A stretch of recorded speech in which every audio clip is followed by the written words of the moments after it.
kurník, tu je board, sa nedá hýbať. Nevaj. Voda v lede a vás vítam pri ďalšom videjku a dneska tu budeme mať unboxing, ak ste mohli z nadpisu tohoto videa alebo z náhľadového obrázku. To je jedno, z jednoho aj druhého mohli vyzistiť alebo prečítať. A to bude, počkaj, ja to tu niekde mám. To je to. Kúkajte na ten boxando. Neviem, čakal som, že to bude viacej epické. Ale ne, je to fakt nabuchané, veľké, obrovské a dneska sa na to spoločne pozrieme, takže ja to asi ani nebudem nejak opletávať a ideme sa na to hneď mrsknúť. Než keď teraz na tým tak premýšľam, tak ja mám pocit, že iba natáčam videa, ale neviem ich včas editovať. Kurník, budem to musieť nejak dať dokopy. Poďme na to. Tak, ja už som si to dopredu otvoril, už len skrz toho, lebo som vás chcel ušetriť tohoto obrovského trápenia, ktoré väčšinou nie každý má rád. Dobre, toto sú nejaké prebytočné papiere, to všetko dáme preč. Fúha. No ale nás zaujímajú tieto... Aha. Tieto... To nejde vonka. Prečo to nechce ísť vonka? Chvíle. No nič. Aha, alebo to ide na ten. Oh my god, that's some huge balíkos. Ježišmaria, to je až na spodok. OK, hej, aby ste chápali, aké je to veľké. Dobre, nevadí, pokúsime sa do toho dostať a uvidíme, jak to bude. Pozerám, že chalanisko dal na moje rady, jak to má zabaliť. To som veľmi rád. A ja sa k domu dostanem a hneď to bude, lebo pochybujem, že niečo počujete cez toto. O môj bože, dokonale. Milujem, keď je to dobre zabalené. Fakt, že áno. Dobre, prosím. Ešte, OK, to nevadí. OK, inak. Dáme to na bok. Jedna vec. A ešte aj tento druhý celý balíček dáme vonka. A následne všetok bordel do toho nahádžeme.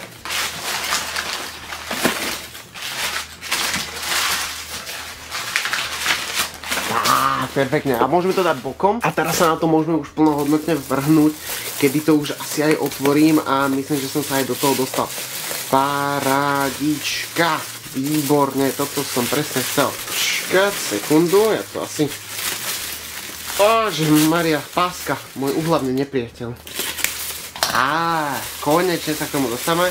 Vidíme, že 4 boxy, tak ja ich hneď takto jemne vyberiem. Bordelu sa zbavíme, pochopiteľne. Takže prvý balíček bude naša Little Cattle, teda no naša, teraz je už ponovo moja Little Cattle alebo Pilosum, pozrite na ňu, jaká je fešná. Oh my god, krásny pavúčik. Jeden z veľmi dobrých pavúkov aj na začiatok, pozrite, jaká je jemnunká. Nádherná slečna. Dobre moja, ešte tam chvíľu zotrvá, ja viem, hneď sa ti venujem. Ďalšiu tu máme Formictopus auratus, toto bude už asi aj dospelá samička. Pozrite na ňu, maličko som vám trošku schovala. Krásny zlatohnedý pavúčik. Neviem, či to tam je dobre vidno, pokúsim sa vám to nejak zaostriť, ale to osvetlenie je fakt, že katastrofálne. Tak hádam, že to bude takto lepšie a ukážeme si aj tie farby o niečo lepšie. Tak Formictopus auratus, krásne zlatohnedý červenkastý pavúčik. Zlatohnedá je vlastne hlavou s nožkami a konce chlopkov má červené. Veľmi pekný pavúčik. A popravde neviem, čo už s nimi budem robiť, lebo mám 2 chovné samice a 3 mám v ceníku a toto je 4. Oh my god. Ale podobne tiež si túto slečnu zavrieme a potom sa aj povinujem mimo kameru, lebo verím, že pokiaľ všetko toto nepootváram, tak ani sa k tomu poriadne nedostane. No, tuto máme už po starom Pterinopelmus sazimai, tu každý pozná krásny modrastý pavúk, len jediná nevýhoda pri nich je, že keď sú dlhšie vo vleku, tak vypadáva tá farba, respektíve vybledáva, ale vždycky každým vlekom ju krásne naberú naspäť. A toto je už dospelá samička. A ešte tu máme ďalší čaj, ktorý sa dostali a to je Brachypelma albiceps. Toto je asi zhruba možno subadultná samička, ťažko povedať. Je to jeden z tých kľudnejších pavúčkov a veľmi peknou takou belasou hlavičkou alebo béžovej farby, kedy vidíme, že čierne má nožky a trošku zase na brúšku má pekné červené chlpočky. Túto slečnu môžeme dať preč. Hej, slečna, máte tam labky. Pozor. Ďakujem. Tak a ešte tu máme tento balíček, do ktorého sa tiež pokúsime dostať, ale už som sa ponaučil, že vlastne je tu páska, takže to vlastne iba rozcvakneme. Pomaličky to otvoríme. A je to hrba. Tak. Pochvalujem, veľmi je to dobre zabalené, jediné čo by som vytkol, tak by mohli byť pavučky na stred, ale chápem, že tieto veľké rozmery, tak bol to celkom problematický spôsob zabaliť, ale stále je teplota ešte vonku dobrá, kedy by sa im nemalo ešte stať nič. Tak, toto si ale odstrihnem. Dáme to bokom. To mi nejak nepomohlo. Jak som to odstrihol? Ja už sa to iba nalepilo.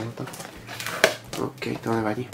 No, uvidíme, ktorá slečnosť sa nám tuto schováva. Mám taký pocit, že to bude asi Lasiodora Parahybana.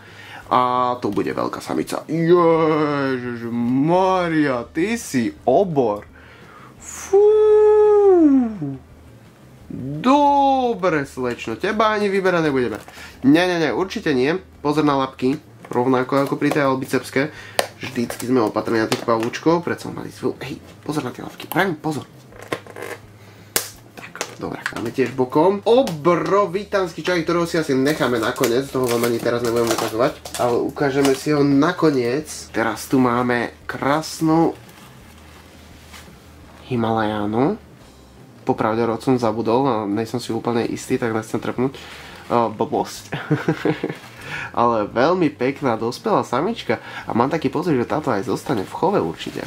Dokonca aj cez to, že jednu už v chove mám, ale táto by mohla zostať tiež v chove. No a predposledným skvostom to bude... Afrika je to. A... Čo to toto?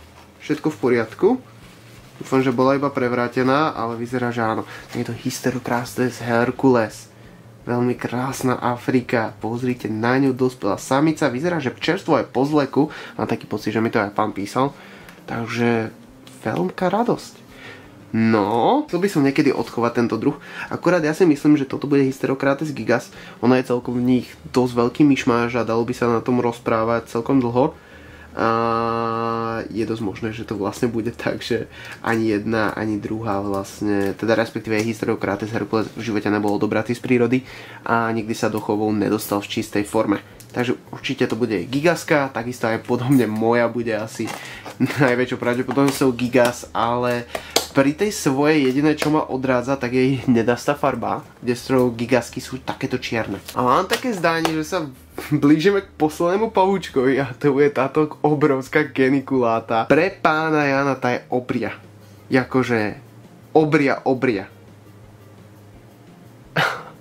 Nádherná je. Pre pána Jana. Táto asi aj ostane v chove. Sice mám už dve genikuláty v chove, ale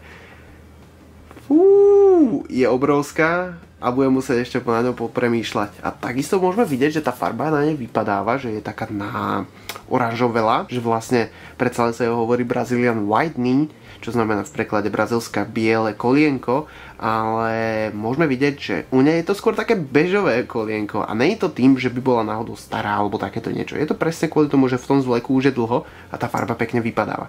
Dobre, ja slečnám určite teraz. Ja slečne pekne pozatváram. Nechám ich ešte chvíľu, aby boli v poriadku. Zatiaľ si pripravím si pre ne boxe a na toto videjko to bude všetko. Ja si to všetko off kameru budem robiť, lebo keby som sa mal ešte aj s tým trošku dohadovať, tak by myslím si, že ma asi trošku švihlo. A je čo pravdepodobnosťou. Ale hádam, že sa vám toto videjko páčilo, hádam, že ste sa zoznámili s novými pavúčkami, ktoré pribudli tuto k nám, niektorí iba na dobu určitú, ale jo, takto nejak teraz momentálne fungujem. Ešte stále sa prispôsobujem na nový režim. Ináč, aby ste to chápali, tak ja momentálne som si ešte zobral jednu robotu navyše, ako normálnu prácu, do ktorej chodím a tým pádom mám dve roboty. Vás to tak nebude zaujímať. Ale bolo by to fajn na objasnenie situácie, že môj nový režim, jak to funguje, tak mám teraz normálne dve roboty. Jedna je trošku voľnejšia, jedna je trošku horšia, akože no horšia. Normálne mám pracovný režim od 8 hodinový každý deň, od pondelka do piatka. A jo, takže chcel som vám to povedať, aby ste si nemysleli, že náhodou nad pavúčkami jednoducho zanevieram, alebo takéto niečo. Ne, skôr zanevieram na YouTube, na vás, ospravedlňujem sa, ale určite by som nechcel proste nechávať pavúčky na poslednom mieste a predsa len je to hlavne to, čo ma najviac baví. Tým nechcem zase povedať, že ma YouTube nebaví alebo takéto niečo, ale chápete moju pointu, proste určite by som nenechal YouTube nadradenejším nad pavúčkami, ktoré vlastne boli prvoradým tým, čím to tu začalo. A keď sa na to teraz pozriem, tak som prekvapený, kam sme sa ináč za tie 2,5 roka už dostali. Je to niečo neskutočné a určite budem robiť niekedy v blízkej budúcnosti inventúru. Tým pádom budeme zisťovať, že koľko pavučkov alebo koľko eur mám v pavučkoch. Takže zatiaľ sa majte a ďakujem vám za zhliadnutie tohto videjka. Majte sa krásne a čaute.